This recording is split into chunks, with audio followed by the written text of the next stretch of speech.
Bien, ce matin, euh, on va poursuivre dans la première lettre de Paul à Timothée. On est rendu au chapitre 6. Et vous savez, on regarde toujours la lettre dans son entier. Ce matin, on va mettre l'accent sur la première partie du chapitre, parce qu'il y a des paroles fondamentales et qui, moi, ont bouleversé ma foi à un certain moment donné, qui m'a qui m'a fait voir, voyons, il y a quelque chose ma foi, qu'est-ce qui accroche un peu avec ça, ou qui accroche même carrément, qui dit contraire à la théologie peut-être qu'on m'avait enseignée, puis même que j'ai déjà enseigné des choses. Et ça m'a amené à genoux devant Dieu. Et Dieu, je ne veux plus jamais rien dire, rien d'autre qui ne vient pas de toi. Puis après sa parole, agit, transforme. Mais avant de débuter, bon Père céleste, on vient à toi ce matin.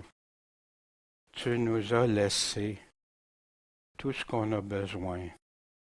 Par ton Esprit, Seigneur, tu as inspiré ce qui est dans ta parole. Tu nous parles, Seigneur, et on veut t'écouter. Puis comme Samuel, quand tu es venu le rencontrer, parle, Seigneur, car ton serviteur écoute. Et c'est ce qu'on cherche tous. Bon Père céleste, on te demande toutes ces choses en ton saint nom, Jésus, Maître, Seigneur et Sauveur. Amen. Bien, on avait vu au chapitre 5 que Paul disait à Timothée comment se conduire dans l'assemblée. Puis il disait de reprendre comme des pères, des mères, des sœurs, de reprendre, pas être brusque, puis tout ça, mais de reprendre avec douceur. Mais aussi, il disait de reprendre fermement, vivement aussi, mais là, il expliquait pourquoi. On va revenir à ça dans quelques instants. Honorer ceux qui sont vraiment veuves. Il y en a vu qu'est-ce qu'il y en était. Puis malheureusement, il y en a des mortes vivantes, qui ils sont vivantes, mais ils sont mortes selon l'esprit, ils vivent selon la chair. Reprendre les pécheurs devant tous. Ça, c'est pas toujours évident, parce que dans les églises aujourd'hui, c'est plus vraiment à la mode. Tu veux, même la doctrine met ça de côté, on veut l'unité puis l'amour, mais on est prêt à tasser le fondement de notre foi, le dépôt, la bonne doctrine, celle qui vient de Christ et de ses apôtres. Fait que c'est pas toujours évident, mais il y a une façon. Et d'ailleurs, on a laissé sur le site Internet un genre de réflexion avant de reprendre quelqu'un, toutes sortes de choses. Est-ce que moi-même je suis correct et tout ça? Puis dans quel but le faire? Pour quel but? C'est-tu de montrer que je... Non, tu sais. Puis des questionnements, des réflexions qui nous amènent avant de reprendre. Dieu guide dans ça, puis il donne. Puis si je le reprends, parce que c'est quelque chose qui est vraiment un péché, pas un péché que j'imagine, mais vraiment que c'est contraire, là j'aurais abordé. Mais il nous dit comment le faire dans chacune des situations. Deux places où il dit, c'est quand un autre évangile sévère vivement, une autre doctrine, des doctrines étrangères vivement, et le péché aussi. Mais le reste, fais attention comment tu reprends. Pas de précipitation pour approuver quelqu'un. Impose pas les mains avec précipitation. Éprouve-les. Il venait de dire qu'il faut éprouver les anciens, il faut éprouver. L'impartialité. Tu dois être impartial dans tes choses. Parce que j'aime beaucoup Gaston, si un autre vient, non, c'est Gaston qui va avoir raison parce que je l'aime. Non, pas d'acception de personne. Puis si on s'aime, on va se dire les vraies choses. L'amour va nous amener à dire les vraies choses. Puis pas prendre aucune accusation sur un ancien, à moins qu'il y ait 2, 3 témoins qui confirment vraiment que c'est ça. Et même le Seigneur fait ça au travers de sa parole. C'est pour ça qu'on va souvent voir des passages parallèles qui reparlent des mêmes choses, mais qui viennent témoigner de la même chose. Moi, depuis que j'ai découvert ça, ça m'a édifié dans ma foi. Vous vous souvenez aussi, on avait laissé des tableaux, bien, euh, c'est quoi que la parole nous dit, pour quel motif on doit reprendre, qui, pour qui ça s'adresse, par qui, puis comment le faire, puis c'est quoi le but visé. Hein? Je sais que ceux qui ont voulu le faire, mais ça peut drôlement nous aider avant de faire quelque chose. Moi, j'aime les tableaux parce que ça clarifie pour moi. Il y en a qui n'aiment pas ça, puis c'est chacun son. Maintenant, débutons dans 1 Timothée 6. Que tous les esclaves, hein, aujourd'hui on pourrait dire employés, mais que tous les esclaves sachent qu'ils doivent à leur maître, leur patron, toutes sortes d'honneurs. Oh, c'est pas toujours évident ça, hein? Surtout si on a un patron qui n'est pas gentil, qui n'a pas. Dans quel but? Afin qu'on ne blasphème pas le nom de Dieu et sa doctrine. Ça m'a frappé ça. Hein? Je pourrais blasphémer. Puis ça m'a parlé parce que j'étais en rébellion, il m'en est contre un de mes patrons. Tu sais. Ça m'a parlé fort, ça. Daniel, qu'est-ce que tu es en train de faire là? Puis je me justifiais dans ça au début. Tu sais, oh oui, j'ai raison, puis regarde comment ce qui est. Mais non. Daniel, tu es en train de blasphémer. Puis sa doctrine. Parce que ça fait injurieux, ça abaisse la parole de Dieu. Vous savez, quand on entend des scandales surtout quand ça vient d'Église, qu'on considère comme frères, puis qu'il arrive des scandales qui fait que ça blasphème le nom de Dieu, la parole de Dieu. Puis ça donne des arguments aux gens pour injurier ce que Dieu a dit, ce que Dieu nous fait. Wow! Ne blasphème pas le nom de Dieu et sa doctrine. Vous vous souvenez, Paul, ça arrivait souvent qu'il se faisait contredire, qu'il blasphémait. Fait que Paul, qu'est-ce qu'il a fait un moment donné? Ben, que votre sang soit sur votre tête. Ça vous appartient, ça. Moi, j'en suis net de votre sang. Hein? Comme il a dit quand il a dit à tous les pasteurs d'Éphèse qui avaient fait réunir, puis je suis net du sang parce qu'à chaque jour, je vous ai informé de tout le conseil de Dieu, pas juste une partie, tout. Je m'en vais dès à présent vers les gentils. Mais aussi, d'où vient Paul? Paul dit, et souvent par toutes les synagogues, en les punissant, je les contraignais de blasphémer. L'apôtre Paul. Dieu merci, le Seigneur a été le chercher, le converti à lui. Mais comment Paul a dû avoir honte? J'imagine les 3 jours qui était en train de réfléchir à tout ça, quand il a compris que c'était Dieu qui attaquait. Wow! Mais Dieu merci. Fait que vous voyez, puis Paul, quand il choisit après ça des anciens, des évêques, même les diacres et tout ça, bien, soient irrépréhensibles, mais irrépréhensibles à partir de leur conversion. Parce que Paul lui-même, s'il n'aurait pas été il n'était pas irrépréhensible avant, mais il est devenu irrépréhensible après. Les derniers blasphèmes, quand on regarde dans la Révélation, de sorte que les hommes furent brûlés par des grandes chaleurs, et ils blasphémèrent le nom de Dieu, qui pourtant c'est lui qui a puissance sur ses plaies. Malheureusement, ils ne sont pas repentis pour lui donner gloire. Puis à cause de leurs plaies, de ce qui leur arrivait, au lieu de se tourner vers Dieu, ils ont blasphémé Dieu. Quelle tristesse, quelle tristesse. Ils ne se repentirent pas de leurs œuvres. Puis, s'il a tombé, puis encore blasphémé, ça ne l'arrête pas. Quelle tristesse. Maintenant, Paul est en train de nous parler d'honorer les patrons, ceux qui sont en autorité, afin qu'on ne blasphème pas le nom de Dieu et sa doctrine. Puis aussi que ceux qui ont des maîtres fidèles. Tantôt, il parlait des patrons en général, mais ceux qui ont des maîtres fidèles, ne les méprisent pas sous prétexte qu'ils sont leurs frères. Ben, je travaille pour Éric, mettons, sur la ferme, ben, regarde, parce que t'es mon frère, là, tu sais. Non, c'est pas ça. mais à ceux qui sont, ne méprisent pas qui sont leurs frères, mais plutôt qu'ils les servent à cause qu'ils sont fidèles, avec joie, avec cœur, même si des fois ça ne fait pas notre affaire. Hein, il y en a ceux qui ont eu des métiers ou d'un travail que tout a été comme on voulait. C'est- euh, puis, à cause qu'ils sont fidèles, les bien-aimés de Dieu étant participants de la grâce. Les autres aussi, là, tu vas mépriser un frère parce que, pour X raison, puis même te justifier. Enseigne ces choses. Exhorte. Vous savez, le mot doctrine, on va faire, pas la semaine prochaine, mais l'autre semaine après, on va faire la synthèse comme on fait à chaque lettre. On va aller revisiter la lettre. Puis c'est quoi les mots-clés, les enseignements principaux qui ressortent dans cette lettre-là?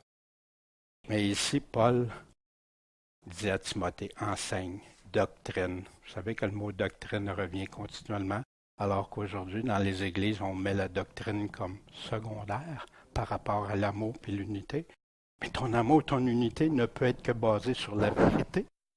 Sans ça, toutes les religions, toutes les dénominations, c'est correct, ils ont juste à pas écouter la doctrine, prendre des parties de doctrine et tout ça. Mais ici, là, c'est le passage qui m'a déjà frappé comme une masse des fois. Hein, qu'est-ce qui se passe? Qu'est-ce que c'est ça? Parce que je venais d'un environnement où la théologie était, tu sais, la piété est pas, oui, c'est, c'est important, mais ça n'a pas c'est secondaire. Tu sais. Mais ici, on va regarder. Si quelqu'un enseigne autrement que quoi? Autrement que qui est dit dans la parole de Dieu. Et ne se soumet pas à quoi? Aux saines paroles de notre Seigneur Jésus-Christ, puis à la doctrine qui est selon quoi? La piété. Comment ça se fait qu'on dit à des gens qui sont sauvés, puis que c'est la vérité, même s'ils ne marchent pas selon la piété? Ça m'a fait réfléchir, tu sais. Puis tranquillement, Puis là, la phrase qui est venue me cogner dessus, il est enflé d'orgueil, ne sachant rien. Fait que là, j'ai dit, Seigneur, il faut que je comprenne ça. Je ne peux pas laisser ça comme ça. Faut que j'aille plus loin pour savoir qu'est-ce que c'est. Mais il est malade auprès des questions et des disputes de paroles. D'où naissent des envies, des querelles, des médisances puis des mauvais soupçons. Puis si tu regardes dans les assemblées, souvent ce qui est arrivé, à partir de contradictions, puis souvent de théologie qui provenaient des hommes. Les églises, ça se querellait, ça fait des divisions, des dégâts. Mais il parle pas d'aller vers la théologie, il dit de se soumettre à quoi? Aux paroles du Seigneur. Puis, à un moment donné, j'ai dit, je vais aller voir ailleurs. Paul parle de la piété à plusieurs endroits, dans toutes ses lettres d'ailleurs, à plusieurs endroits. Or, les œuvres de la chair sont manifestes. C'est quoi? L'adultère, la fornication, l'impureté, la dissolution, hein, vivre dans le désordre et tout ça, l'idolâtrie, les enchantements, les inimitiés, les querelles, les jalousies, les animosités, les disputes, les divisions, les sectes, les envies, les meurtres, les ivrogneries, les débauches et les choses semblables. Il y en a qui vont dire ça, c'était pour l'Ancien Testament. J'ai entendu ça déjà. Wow! Wow! Mais qu'est-ce que Paul dit? C'est qu'est-ce que la parole nous dit?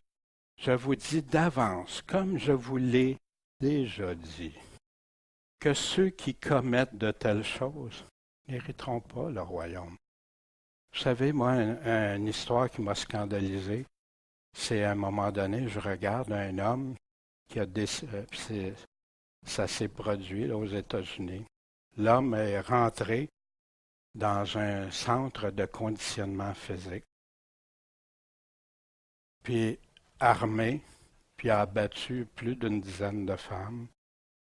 Il a commis des meurtres, Et la police arrivée, il s'est suicidé, tout ça. Puis son pasteur à l'église, à son service, qui disait cet homme-là est sauvé parce qu'il vivait, je l'ai vu faire sa prière, puis il a servi dans l'église, puis tout ça. Mais si je me sens en comparaison avec Paul ici, qu'est-ce que Paul dit? On va voir Jésus aussi, qu'est-ce qu'il dit. Mais ça, là, je ne peux pas, moi, les contredire. Je peux pas, j'ai pas l'autorité ni la compétence de supplanter les paroles d'un apôtre et de Jésus. Pour moi, ici, qui commettent, ça veut dire qu'ils le font. Fait qu'il y en a qui vont dire, ben un coup que tu es converti, c'est pas grave. Ben pourquoi tu dis ça? Où tu trouves ça que c'est pas grave dans la parole? Repens-toi si tu as commis des péchés, repens-toi, reviens. C'est ce que Jésus nous demande de faire. Jésus prêche-t-il la piété ou l'impiété? Que si ta main ou ton pied te fait broncher, chuter, coupe-les et jette-les loin de toi, parce que ça vaut mieux que tu entres boiteux ou manchot dans la vie que d'avoir 2 pieds, 2 mains, puis d'être jeté dans le feu éternel. Mais ça, c'est plus pour quand tu t'es converti, c'est plus pour toi, c'est juste pour les autres. Je m'excuse, Jésus a dit enseignez-leur tout ce que je vous ai enseigné. C'est ça la grande commission. Allez leur enseigner tout ce que je vous ai commandé. Qu'est-ce que Jésus dit ici? Attention, Daniel, s'il y a quelque chose qui te fait chuter, t'es mieux de te débarrasser de ça. Ton âme est plus précieuse. Puis où ça peut te conduire? Où ça va te conduire si tu ne te repens pas, tu ne restes pas dans les voies de Dieu? Car je vous dis que si votre justice ne surpasse pas celle des scribes et des pharisiens, vous n'entrerez pas dans le royaume des cieux. Et Jésus parle régulièrement, même il condamne ceux qui arrivent avec des enseignements humains qui contredisent la parole de Dieu, les traditions, enseignements humains. Soyons prudents avec ça. Hébreux, recherchez la paix avec tous. Puis ça, on doit la rechercher. Ça ne veut pas dire qu'on va la trouver, parce qu'il y en a qui ne veulent pas être en paix avec nous. Ben, le Seigneur nous l'a dit, on ne sera pas mieux traité, puis ça va faire de la division, puis ça va faire des choses. Et la sanctification, sans laquelle personne ne verra le Seigneur. Fait que moi, on m'avait enseigné que la sanctification, ben, c'est Jésus-Christ, puis c'est très vrai. Jésus-Christ me sanctifie. Si je ne suis pas sanctifié par Jésus-Christ, pense pas avoir accès au royaume de Dieu, c'est impossible. Mais ici, quand on regarde le contexte, la lettre aussi, à ce qu'il n'y ait pas de fornicateur, ni de profane, quelqu'un qui prend légère ce que Dieu dit, puis tout ça. La sanctification, sans laquelle, puis oui, on est appelé à être sanctifié, à marcher dans la sanctification, à être mis à part pour Christ, marcher avec lui, marcher en lui. Et je trouve ça malheureux parce qu'aujourd'hui, il y a plein de théologies qui viennent comme atténuer les choses que Jésus nous avertit. Puis ça, Jésus disait souvent. Puis remarquez tout ça, à toutes les fois que Jésus, que celui qui a des oreilles entende. Allez voir de quoi, qu'est-ce qu'il dit. Que le mariage soit honorable en toutes choses et le lit sans souillure. Or, Dieu jugera les fornicateurs et les adultères. C'est rempli partout de ça. Ne vous abusez pas, trompez-vous pas. Dieu ne peut être moqué parce qu'est-ce que l'homme aura semé, il le moissonnera aussi. C'est pourquoi celui qui sème à sa chair moissonnera aussi de la chair la corruption. Mais celui qui sème à l'esprit moissonnera de l'esprit la vie éternelle. Or, ne nous relâchons pas en faisant le bien, persévérons toujours, car nous moissonnerons en la propre saison si nous ne devenons pas lâches. Les petits, en tout cas, c'est intéressant. Quand j'ai relu la première lettre de Jean, puis que j'ai encerclé toutes les fois qu'il met un si, une condition, puis qu'au travers de cette lettre-là, qui nous parle de l'assurance du salut aussi, puis il dit qui est vraiment le vrai chrétien, puis qui est le faux chrétien dans sa lettre. Wow! Si. Puis, ici, allons voir la piété, la doctrine qui est selon la piété. Pierre va nous en parler. Il y aura aussi parmi vous de faux docteurs qui introduiront secrètement, pas ouvertement, des sectes pernicieuses qui reniant le Seigneur qui les a rachetés. Hein? Oui, il les a rachetés. Mais après, regardez qu'est-ce qu'il dit. Attireront sur eux-mêmes quoi? Une perdition soudaine, et plusieurs suivront leur doctrine de perdition. Et on va voir des choses agréables à entendre et tout ça. Et la voix de la vérité sera blasphémée à cause d'eux. Et par cupidité, ils trafiqueront de vous au moyen de paroles trompeuses. Mais quelles paroles trompeuses? Il va nous le dire, il va nous l'expliquer dans tout son contexte, mais depuis longtemps, leur condamnation ne s'arrête pas et leur perdition ne sommeille pas. Pierre continue. Pourquoi? Parce que si Dieu n'a pas épargné les anges qui avaient péché, mais si les ayant précipités dans l'abîme, liés avec des chaînes d'obscurité, il les a livrés pour être gardés là, en attendant du jugement. Et s'il n'a pas épargné l'ancien monde, s'il a préservé Noé, lui, huitième, le prédicateur de quoi? De la justice. Ça parlait fort au monde. Noé marchait justement, le monde était rendu dans l'impiété corrompue. Lorsqu'il a envoyé le déluge sur le monde de qui? Impie. Impie, c'est le contraire de quoi? De piété, impiété. Voyez-vous ça? Puis Pierre continue. Et si en réduisant ensemble les villes de Sodome et Gomorrhe, il les a condamnés à la destruction, les donnant en exemple. Mais en exemple pour qui? Pour ceux qui vivraient dans quoi? L'impiété. C'était quoi l'impiété au temps de Noé? La parole nous en parle clairement dans Genèse. Et s'il a délivré le juste, Lot, qui souffrait de la conduite infâme de ces abominables, un chrétien, on regarde les nouvelles, on entend des choses. Notre âme est tourmentée par des affaires qu'on entend, des abominations qui viennent nous jeter à terre des fois. Seigneur, qu'est-ce qui se passe? Mais oui, tu nous l'as dit, Seigneur. À la fin, ça serait l'apostasie. Mais pas juste dans le monde, c'est rentrer dans les assemblées. Parce qu'ils n'ont pas gardé les choses comme Jésus leur avait dit de faire, comme les apôtres avaient dit. On l'a laissé rentrer, on a baissé les standards de Dieu pour son évangile. Puis rentrer, on va avoir du monde. On baisse les standards de Dieu. Puis après ça, comment ça que ça va comme ça? Car ce juste demeurait parmi eux, affligeait chaque jour son âme, juste.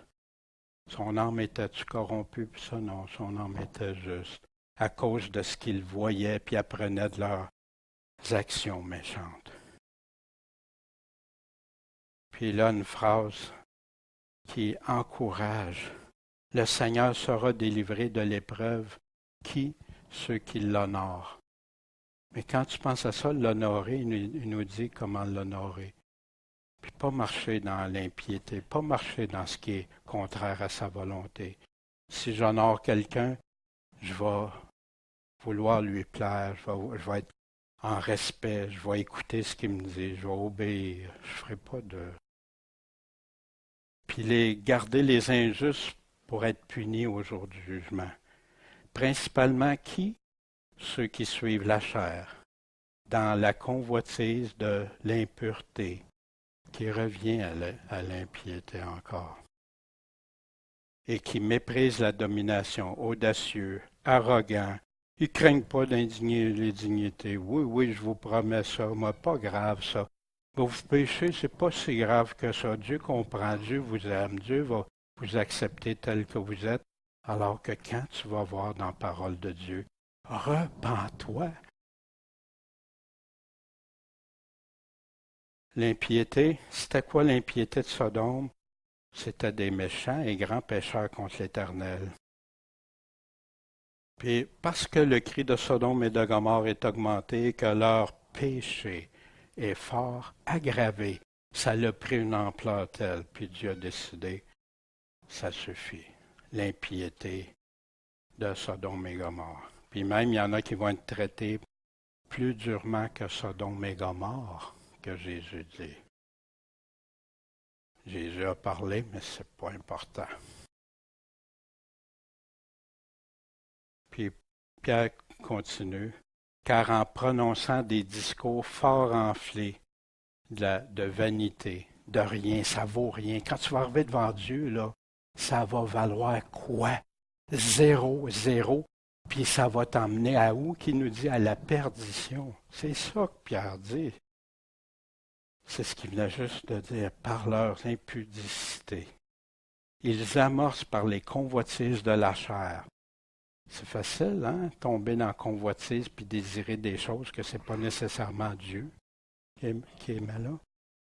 Et par impudicité, ceux qui s'étaient véritablement retirés de ceux qui vivent dans l'erreur. Ils viennent d'arriver à Dieu, puis ces personnes-là les prennent puis les conduisent ailleurs que Dieu, là, ce que Dieu a tellement clairement dit dans sa parole. Moi, quand j'ai fait une recherche un moment donné, puis regardé tous les avertissements du Nouveau Testament, je suis tombé à renverse.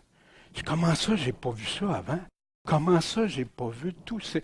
Les promesses, oui, mais pas les avertissements. Le Sauveur, oui, mais pas le Seigneur. Wow! Seigneur, j'étais fou, j'étais insensé. J'ai été faux prophète. Seigneur, j'ai enseigné des choses contre toi pour conduire. Puis aujourd'hui, j'ai cette conviction-là à cause des Écritures que plusieurs assemblées vont avoir conduit des gens à la perdition, leur faisant des fausses promesses de salut, en prenant juste ce qui fait l'affaire, ce qui est agréable à entendre, mais en rejetant le reste, se détournant de la vérité. Quelle tristesse, moi, ça me bouleverse. Puis qu'est-ce que tu veux faire? Tu veux essayer de l'attirer leur attention.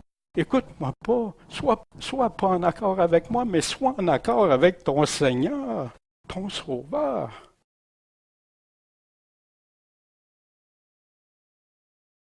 Leur promettant la liberté. Ben oui, tu vas voir. Quelle liberté ils promettent. Quoiqu'ils soient eux-mêmes esclaves de la corruption, car on est réduit dans la servitude de celui par qui on est vaincu. Wow! Est-ce que ces paroles-là sont claires? Comment on peut interpréter ça de toutes sortes de façons, sinon que de rester attaché à ce que Pierre est en train de nous dire, sans découper la lettre, sans découper les versets, sans prendre des versets pour défendre ma doctrine, puis être contre quelqu'un. Non, la doctrine, c'est à Christ. C'est la doctrine de la vérité. Endoctrinez-le, enseignez-leur tout ce que je vous ai commandé. C'est ça la mission de Christ. Puis les gens aujourd'hui découpent l'Évangile comme si ça serait, on pourrait avoir une Bible là, à juste une page ou deux, si on croirait tout ce qu'il y en a qui nous disent.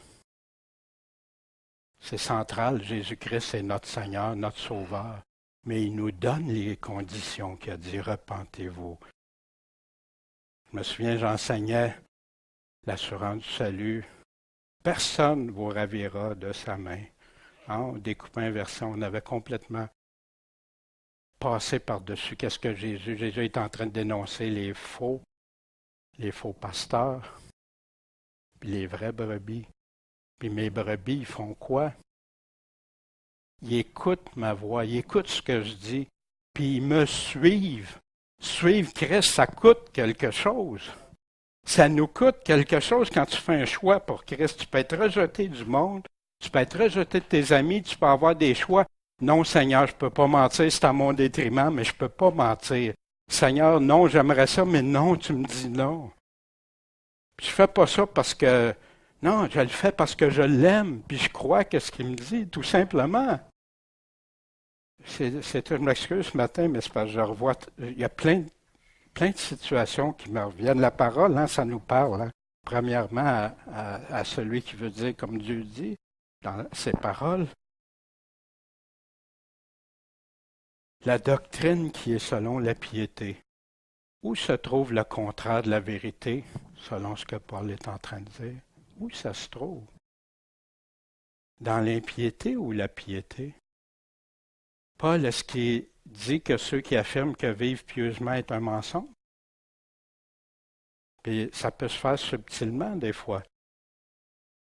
Est-ce qu'il est en train de dire qu'ils ont tort, ceux qui enseignent que la doctrine est selon la vérité, selon la piété, qui veulent se sauver par leurs œuvres? Quand tu es sauvé par Christ, une chose que tu comprends, c'est que tu ne peux pas être sauvé sans lui. Tu ne peux pas être sauvé sans son œuvre à la croix. Que tu ne peux pas être sauvé par toi-même, que tu ne peux pas être sauvé par tes œuvres, mais que tu es sauvé pour faire ses œuvres. Et ça, c'est répété.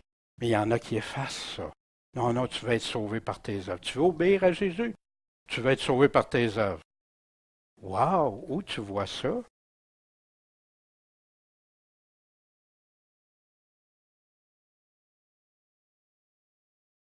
Il y en a qui veulent se sauver par leurs œuvres. C'est vrai, il y en a. Pas le véritable chrétien qui a compris que non, c'est impossible. Mais je vais aimer mon Seigneur, puis je vais faire ce qu'il me demande.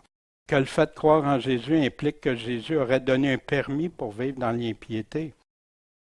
La personne qui a massacré les personnes, puis que c'était un sauvé, parce qu'un jour il a fait une prière, puis il l'a vu servir dans l'Église, puis c'était un bon ami, puis tout ça. Je ne sais pas qu'est-ce que Dieu va dire quand il va arriver. Dieu renoncera jamais à sa parole. Ceux qui connaissent la vérité, est-ce qu'ils prêchent que vivre dans la piété est une option ou la vérité? C'est une option, vivre dans la piété. Si vous le trouvez en quelque part, dans la lettre, dans son contexte, je vais être le premier à dire, merci mon frère, j'ai tort, tu me ramènes dans la vérité. Mais pas avec les paroles d'un tel, pas avec un verset découpé, pas avec, non, avec ce que Dieu dit. La foi, ça ne dispense pas de croire puis de faire ce que Dieu me demande.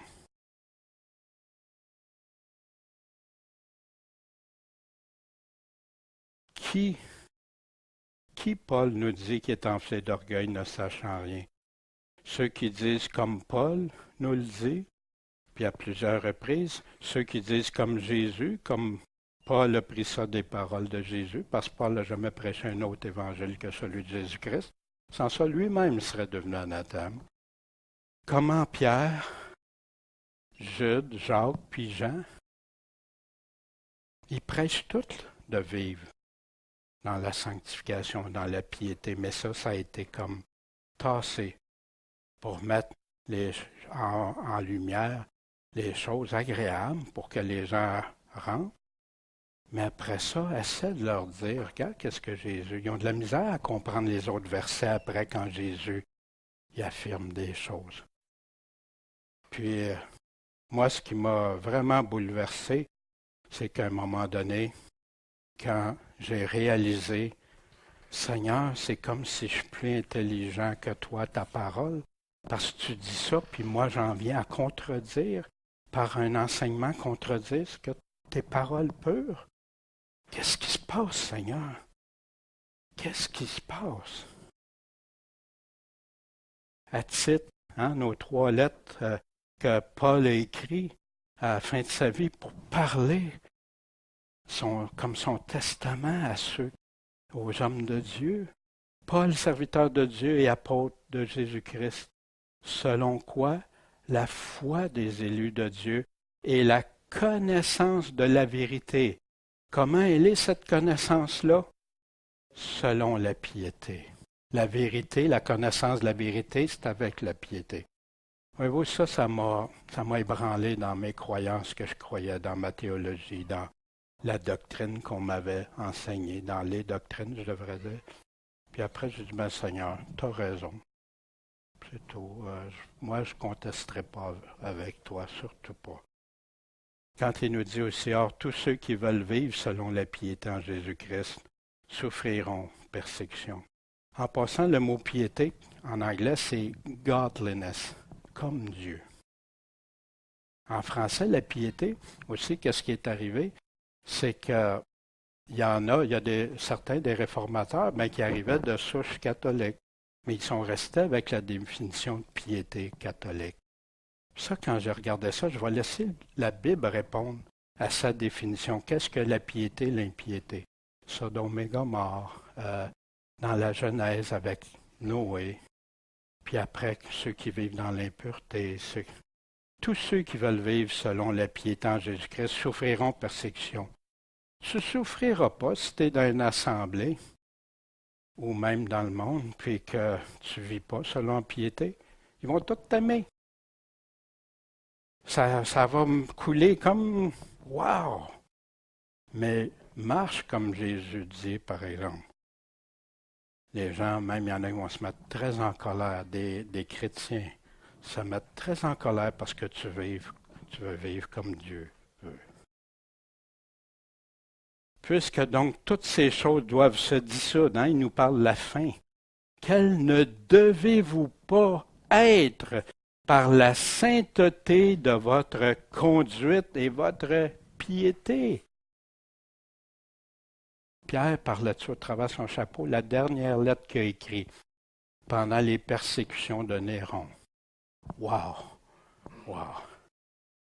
À ne rien détourner, qui disait à Tite, mais à montrer une entière fidélité afin de faire honorer en toutes choses la doctrine de notre Sauveur. Il parlait encore des patrons aussi. Parce que la grâce de Dieu, ça m'a parlé, pour le salut de tous, c'est la grâce de Dieu qui est sa faveur, parce qu'il nous aime, parce qu'il nous a donné cette faveur qu'on ne peut pas acheter, qu'on ne peut pas. Et puis qu'est-ce qu'elle fait, la grâce de Dieu? Elle nous enseigne à renoncer à quoi? Comment tu peux entendre parler que moi, je veux entendre juste la grâce? Je veux marcher juste selon la grâce. Mais si tu marches selon la grâce, fais ce que la grâce nous enseigne. À renoncer à l'impiété, c'est correct, voyez-vous? Et aux convoitises mondaines, à vivre en ce présent siècle dans la tempérance, la justice et dans la piété. Ça me rappelle toujours quand Paul a prêché à Festus, puis qui est en train de lui prêcher la doctrine de Christ, l'évangile de Christ, puis qui est en train de lui parler de quoi? La justice, la tempérance et le jugement à venir. Il en avait peur. Il en a eu peur. Fait que sais-tu, juste Jésus est mort puis ressuscité? C'est-tu juste ça l'Évangile? Mais non, il parlait de choses qui venaient toucher les cœurs. Puis beaucoup aujourd'hui vont prêcher un Évangile dilué qui n'amènera pas la personne à réaliser l'offense qu'ils font à Dieu, à la gravité de marcher, de rester dans le péché, à tout ça. Mais ils vont lui promettre plein de choses. Puis ils vont diluer ce que Jésus a dit, qu'est-ce que les apôtres ont répété. Puis ils se croient en pleine sûreté. C'est quoi qui offense Dieu, qui est contraire à ce qu'il dit? Sa grâce nous enseigne-t-elle de marcher dans la piété ou dans le péché? Croire à son Fils et le suivre en obéissant à ses commandements? C'est ça, croire? Ou dire que je crois à son Fils puis marcher dans l'impiété puis la désobéissance? On va regarder ça dans quelques instants. Promettre la vie éternelle à ceux qui le suivent, écoutent et pratiquent ses paroles, ou promettre à ceux qui vivent selon le monde et la chair? On a vu les œuvres de la chair tantôt, qui nous les décrit très clairement. Que croire au Fils de Dieu signifie de croire également toutes ses paroles. Je peux te dire, je crois en toi, mais je choisis les paroles que je veux. Ça marche-tu, ça? Oh oui, je crois au Seigneur Jésus, c'est mon sauveur. Oui, mais quand il parle d'être le Seigneur de ta vie, le maître de ta vie, tu l'acceptes-tu, ça? On peut-tu séparer ça? Garder juste le côté sucré puis rejeter ce qu'on n'aime pas? Puis dire Seigneur, Seigneur quand même, tu sais. C'est étrange qu'est-ce que Dieu dit à chaque fois que quelqu'un l'a appelé Seigneur, Seigneur. Terrible. Puis qui divise puis enseigne autrement? Cependant, je vous exhorte, frères, à prendre garde, veillez, être sur vos gardes. Contre qui? Ceux qui causent des divisions et des scandales, des occasions de chute? Contre la doctrine que vous avez apprise. La doctrine que vous avez apprise il y a 2000 ans que Paul a écrit ça. Pas la doctrine qu'on peut penser aujourd'hui, surtout si elle contredit les paroles de Jésus. Si c'est tel que la parole de Dieu, dans son ensemble, amen. Mais si c'est qui cause des divisions? C'est ceux qui ne disent pas comme la doctrine de Christ enseigne. La doctrine de Christ, on trouve ça dans des livres de théologie ou dans la parole de Dieu. Ayant l'apparence de la piété, mais en ayant renié la force. Éloigne-toi donc de tels gens. Sa vie dans le péché, sa vie dans le monde, comme c'est correct, mais c'est pas grave. On est frères, tous frères ensemble. Qu'est-ce que Jésus disait? Vous êtes le sel de la terre. Si le sel perd sa saveur, vous êtes la lumière pour éclairer les autres. Si la lumière, voyez-vous? Puis s'éloigner des personnes, pourquoi? Parce qu'il y en a qui disent, ils vont penser que c'est correct. Puis les nouveaux qui vont rentrer, ah ben oui, c'est correct. Regarde, eux autres aussi, tolère, c'est toléré. Ça ne veut pas dire de sauter sur la tête d'un nouveau converti ou quelqu'un qui vient écouter la parole. Non, c'est de vouloir l'accompagner, tout ça. Mais si à un moment donné, il ne veut rien savoir de la parole de Dieu, que c'est autre chose que la parole qui base sa foi, je m'excuse. Mais le Seigneur nous enseigne quoi faire. Qui ne se soumet pas aux paroles de notre Seigneur Jésus-Christ ou qui s'y soumet? Croire. Je me suis rendu compte que le mot croire était tellement dissocié des paroles de Jésus, de toutes les paroles de Jésus, que croire était rendu une formule. Ah, je crois, oui, j'y crois. Mais le démon aussi croit. Celui qui pratique mes paroles. Qui dit aux gens, ben, c'est pas obligatoire, c'est une option. Obéir à ses commandements. Seuls ceux qui obéissent à mes commandements sont mes amis. Comment je peux, puis ceux qui n'obéissent pas à mes commandements sont mes ennemis. Comment je peux être en relation, ça c'est parole de Jésus, comment je peux être en relation, comment être en relation avec Jésus si je ne suis pas son ami, si je n'obéis pas à ses commandements. Puis c'est ça qu'il a dit, allez enseigner-leur tout ce que je vous ai commandé. Ça revient, c'est la doctrine de Christ. Avoir honte de ses paroles ou les affirmer. Vous savez, des fois, c'est bien plus facile de se taire, de ne pas le dire. Puis de dire, regarde, je ne sais même pas comme mes frères quelles sont leurs croyances ou pas. Mais moi, je veux rester attaché juste à Dieu. Peut-être mes frères sont Amen, peut-être que non. Voyez-vous, on ne sait pas dans ça, mais il y a une chose qui est certaine. Jésus a parlé. Il est-il mon Seigneur? Est-ce que je vais croire ce qu'il m'a dit avant de croire que qui que ce soit? Puis des fois, tu aimerais bien mieux, tu sais, ben, on va passer par-dessus ça, on ne parlera pas de ça. Mais non. Avoir honte de moi et de mes paroles, il dit moi aussi j'aurai honte de vous. Wow. Es-tu prêt à perdre ta vie? Seulement ceux qui sont prêts à perdre leur vie, la perdre ici pour la gagner en haut, peuvent être mes disciples. Enseignez tout ce que je vous ai commandé. Portez votre croix. Vous ne serez pas mieux traité que moi. Si le Maître a été traité comme ça, comment seront ses disciples? L'évangile de Jésus-Christ n'a jamais été un évangile bonbon. Hein, ça me fait de la peine de dire ça, mais il y en a que c'est comme ça, juste l'agréable. Puis croire, est-ce que tu te repens? Est-ce que tu es prête à enlever dans ta vie ce qui peut te conduire à la perdition? Es-tu prête à ce que ta justice soit supérieure? Jésus, selon la justice et la piété, voici ce qu'il nous laisse en dernier dans dans sa parole. Que celui qui est injuste soit encore injuste, puis que celui qui est souillé se souille encore. C'est Jésus qui parle comme ça, là. Et que celui qui est juste soit plus juste encore. Continue. Or, voici, je viens bientôt, et ma récompense est avec moi pour rendre à chacun selon son œuvre. Je suis l'alpha et l'oméga, le premier, le dernier, le commencement et la fin. Il n'y a rien d'autre là qui va compter que lui. Là, c'est lui qu'on va répondre. Bienheureux sont qui? Ceux qui font quoi? Ses commandements. Wow, qu'est-ce que c'est ça, Seigneur? Savez-vous, les églises vont prêcher beaucoup des fois sur le salut. Puis tu vas demander aux personnes, connais-tu les commandements de Jésus? Oh, c'est aimer Dieu de son cœur, son âme, sa pensée, puis son prochain comme soi-même, qui est très vrai.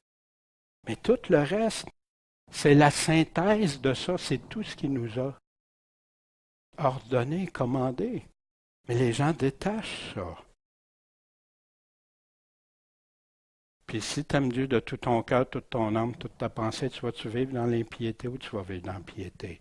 Tu vas-tu vivre dans le péché? Tu vas-tu pas écouter qu'est-ce qu'il dit? Qu'est-ce que tu vas faire si tu l'aimes de tout ton cœur? Puis qu'ils entrent dans les portes de la cité. Mais les chiens, ça, je trouvais ça dur comme mot. Mais savez-vous que Pierre l'utilise? Hein? Pour ceux qui ont fait quoi? Après avoir connu la vérité, après avoir reçu, puis tout ça, ils se sont détournés, puis ils sont retournés. Puis il utilise même le mot truie. C'est fort. Les empoisonneurs, les fornicateurs, les meurtriers, fornicateurs autant qu'il peut se faire envers Dieu, hein? Prendre des choses étrangères à Dieu, des doctrines étrangères ou autres, les meurtres ou avec dans la vie, les meurtriers, les idolâtres. Et quiconque aime et commet quoi? La fausseté seront laissés dehors. C'est pour ça que Paul nous en parle aux Thessaloniciens, que ceux qui n'auront pas l'amour de quoi? De la vérité. Mais vient d'où cette vérité-là? Pas de ma théologie, mes pensées, mes choses. C'est Jésus qui est la vérité. C'est lui. J'ai pas rien à changer.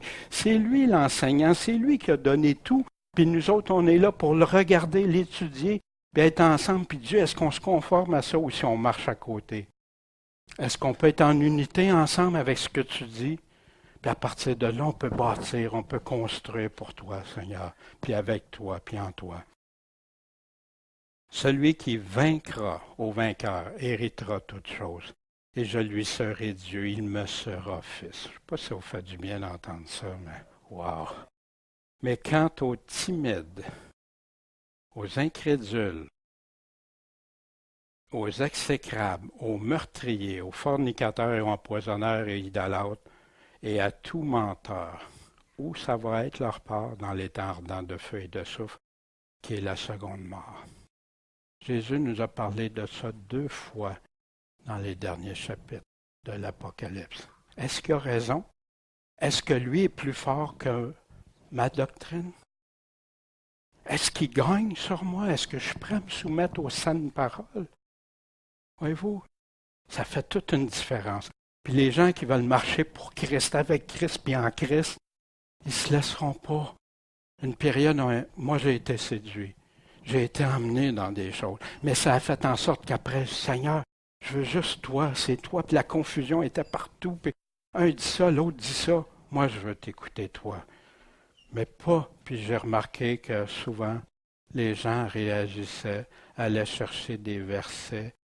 Puis après ça, quand on les regardait, puis que ça allait pas parce que tu le regardes dans tout le contexte. Oh, ben là, c'était qui avait raison? C'était les hommes. Ben, un tel a dit ça, l'autre a dit ça. C'est pas ça que je veux entendre, moi. Moi, ce que je veux entendre, qu'est-ce que Dieu a dit? Qu'est-ce que Dieu dit? C'est lui Qui enseigne autrement que ça? C'est lui qui, pendant les jours de sa chair, ayant offert avec de grands cris, avec larmes, avec des prières, des supplications à celui qui pouvait le sauver de la mort, ayant été délivré de sa crainte. Hein, il parle de Jésus ici. Bien qu'étant fils, il a appris l'obéissance. Comment? Par les choses qu'il a souffert. Jésus a-t-il souffert? L'obéissance au Père, sa pleine oh, Seigneur, Dieu, ôte ça, Père, ôte ça de moi. Après ça, non. Puis il s'est soumis en toutes choses. Il a été méprisé. Lui, le Fils de Dieu qui a été rejeté, méprisé, même quand il y avait les 70 apôtres au début qui avaient cru en lui, puis qui étaient avec lui, puis à un moment donné, ils sont arrivés, oh non, ces paroles-là sont trop dures. Il est resté 12. Il en est resté 12. Puis Jésus a demandé pourquoi vous n'en allez pas. Mais qui d'autre a les paroles de la vie éternelle? Mais ils sont partis parce qu'ils trouvaient les paroles de Jésus trop dures. Wow! L'obéissance, on se fait. Puis ayant été rendu parfait, il est devenu quoi? L'auteur du salut éternel. C'est quoi le salut éternel? Mais pour qui? Pour tous ceux qui lui obéissent. Est-ce qu'on peut interpréter ça de différentes façons? Qui change la grâce? Dans Jude, il nous avertit la lettre qu'ils ont choisi de mettre juste avant la révélation de Jésus-Christ, l'Apocalypse, parce qu'ils croyaient que c'était très important pour la fin des temps. Car quelques-uns se sont glissés où parmi vous, qui dès longtemps auparavant ont été écrits pour une telle condamnation. C'est qui ces gens-là qui changent la grâce? Ceux qui sont sans piété, qui changent la grâce de notre Dieu en dissolution. Non, non, tu peux vivre. Regarde, tu es libre, tu as cette liberté de vivre comme tu veux. Mais un chrétien, un véritable chrétien, c'est pas long que la grâce de Dieu, quand il sait ce que ça l'a coûté à Dieu, quand il connaît tout ça, la faveur de Dieu, tu veux juste en être reconnaissant, puis l'aimer, puis lui essayer de le suivre de tout ton cœur. Que personne ne vous séduise, qu'il dit aux Éphésiens, par des vains discours, parce que c'est à cause de ça que la colère de Dieu vient sur les rebelles. Soyons prudents. Puis vous n'êtes pas obligé de tout me croire. À regarder dans votre parole. Laissez Dieu parler. Laissez ça. Puis Dieu vous répondra. Hein, le Seigneur nous a dit d'où naissent les envies du cœur. C'est ces choses-là qui sont là. Il y en a, vous vous souvenez, on avait vu ceux qui c'est les aliments qui sont bien importants. Mais non, ça n'a rien à voir avec le royaume de Dieu. Puis l'homme de bien tire de bonnes choses du bon trésor de son cœur. Puis l'homme méchant tire de mauvaises choses du mauvais trésor de son cœur.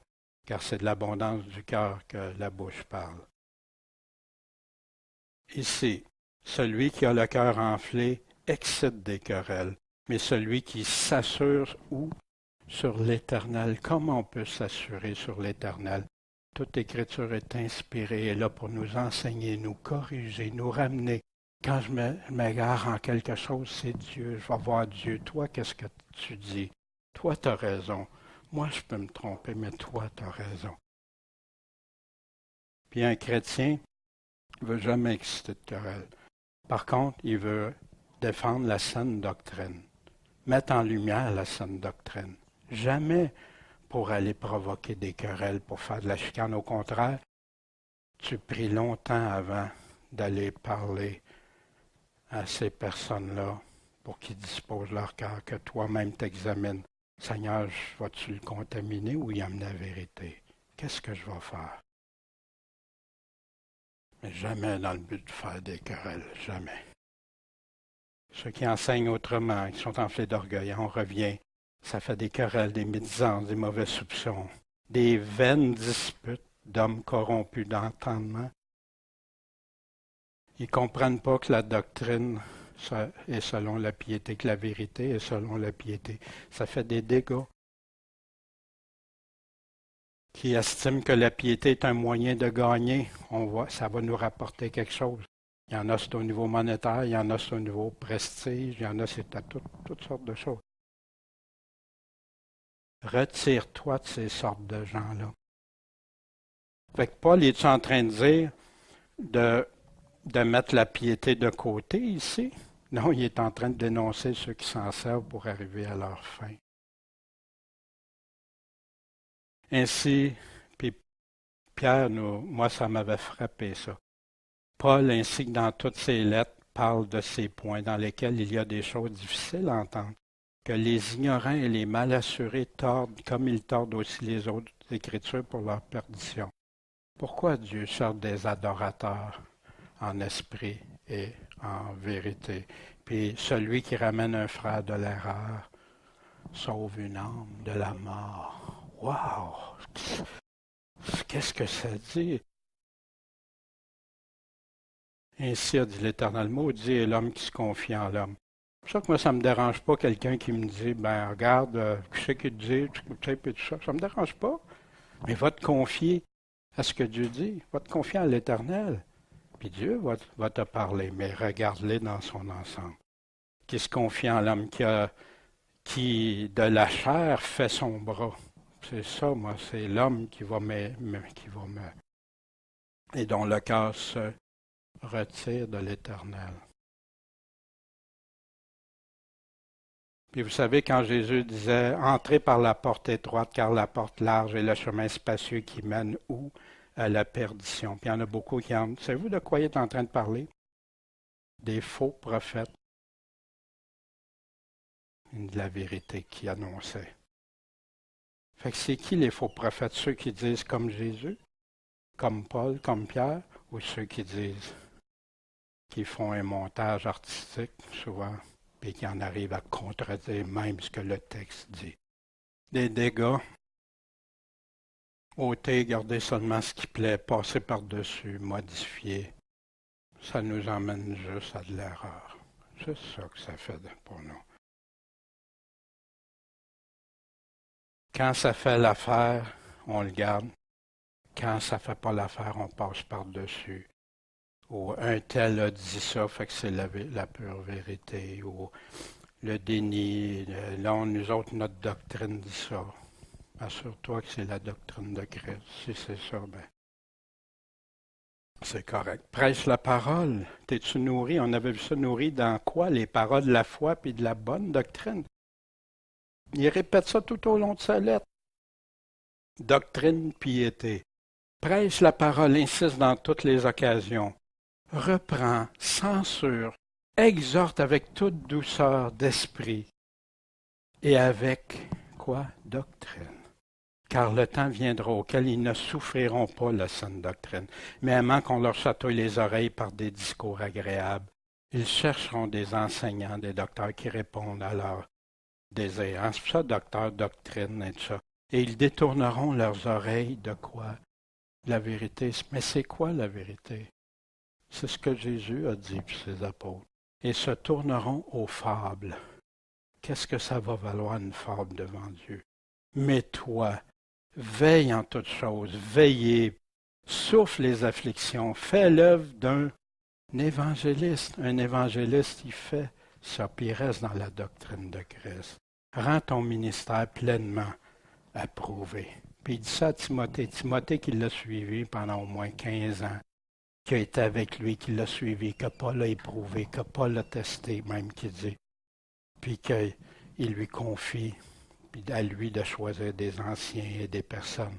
Pour ça, nourri dans les paroles de la foi de la bonne doctrine, n'ajoute rien à ces paroles, de peur qu'ils ne te reprennent et que tu ne sois trouvé menteur. Moi, avant, je prêchais beaucoup avec de l'homilétique. Fini, j'en veux plus de ça. Je veux juste qu'est-ce que la parole dit. J'en veux plus de ça. Ah, c'est moins populaire. Les gens, c'est plus ardu, c'est plus long. Regarde, si les paroles de Christ sont trop ardues, moi, j'ai été comme ça déjà. Maintenant, c'est juste ça que je veux entendre. Je ne veux plus entendre autre chose. Maintenant, les hérétiques sont ceux qui répètent sans atténuer, modifier ou ajouter ou ôter les paroles, qui disent exactement si la parole est là, puis qui disent ta parole est la vérité. Puis maintenant, ils sont appelés légalistes aussi, ceux-là. Légalistes, alors que Paul, quand il parle de ceux qui sont légalistes, c'est ceux qui sont sous la loi de l'Ancien Testament. Ça n'a rien à voir. Ça, c'était l'homme qui a introduit ça. La lettre qui tue. La lettre qui tue, Paul l'a décrit très bien. C'est la loi gravée sur des pierres. C'est ça, la lettre qui tue. Mais l'esprit, l'épée de l'esprit, c'est la parole de Dieu. Voyons, on a réussi à atténuer il y a plein de slogans comme ça, moi, qui m'ont frappé. Puis quand j'allais vérifier dans son contexte, ben voyons donc. Puis je répétais ces choses-là parce qu'on me les avait dites sans avoir vérifié à 100%. Jésus seul a raison, puis aura raison. Ils ont compris que Christ seul nous a parlé en tant que parole de Dieu. Ça, je peux m'appuyer à 100%. Il ne me trompera pas. Une chose aussi qu'on avait vue quand on avait vu regarder comment lire et étudier la Bible. Avant de conclure, fais le tour des paroles de Dieu. Hein, c'est facile pour celui qui est là, il voit juste un triangle.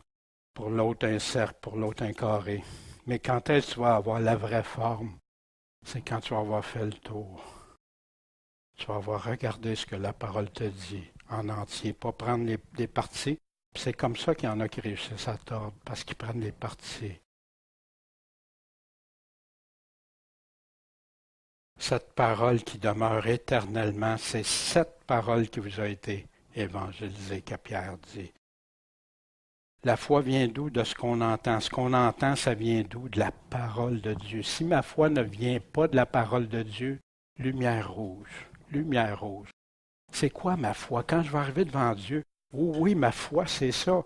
Mais est-elle conforme à ce qui vient seulement de la parole de Dieu ou si tu as réussi à injecter des pensées, des théories, de la théologie ou autre chose?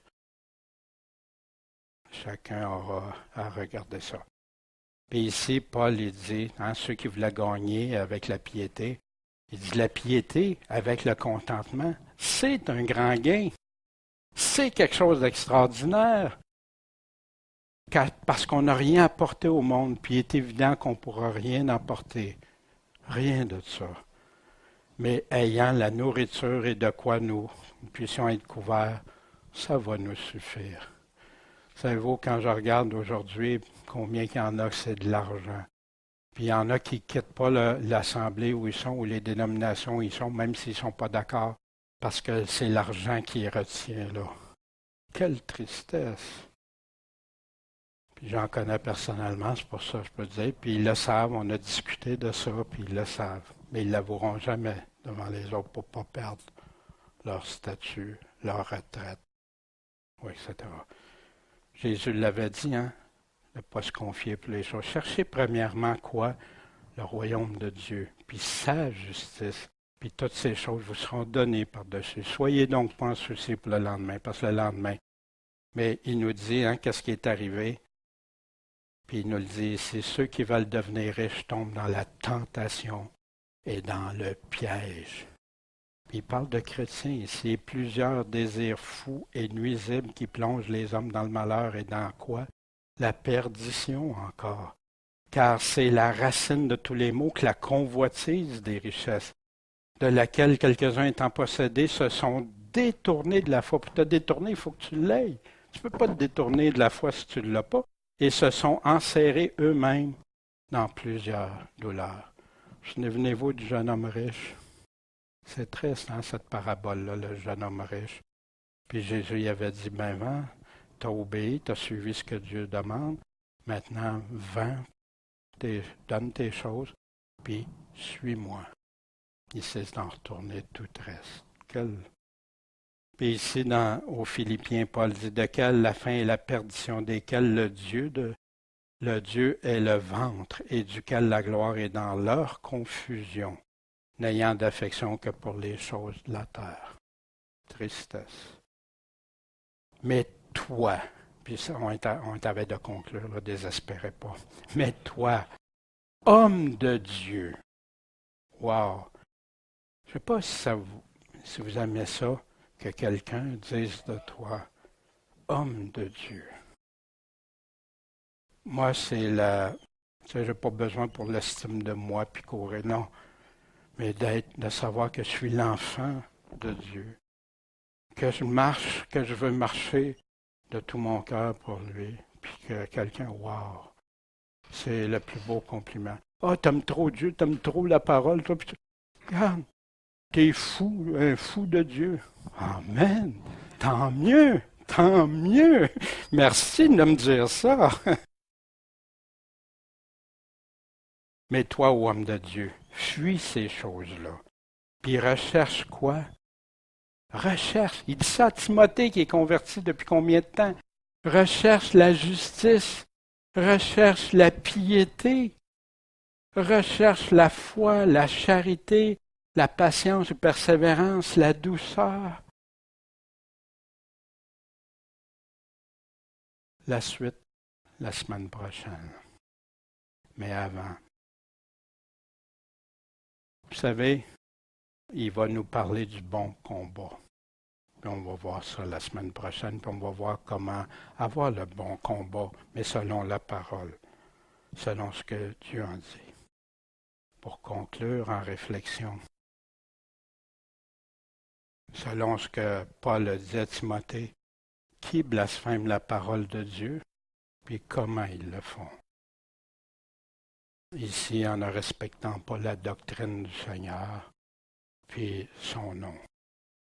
Quand on est ambassadeur, on représente quelqu'un, il faut s'arranger pour être irrépréhensible. Ça ne veut pas dire qu'on ne fera pas des chutes, qu'on ne tombera pas en quelque part, qu'on n'aura pas besoin de se repentir, puis Dieu, relève-moi, hein, car l'Éternel me prend la main.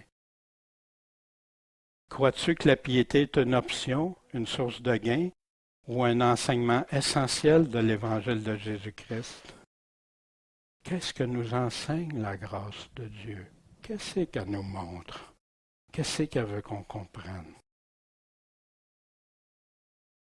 Où Jésus a dit à ceux et celles qui ne vivent pas dans la sanctification qu'ils seraient sauvés?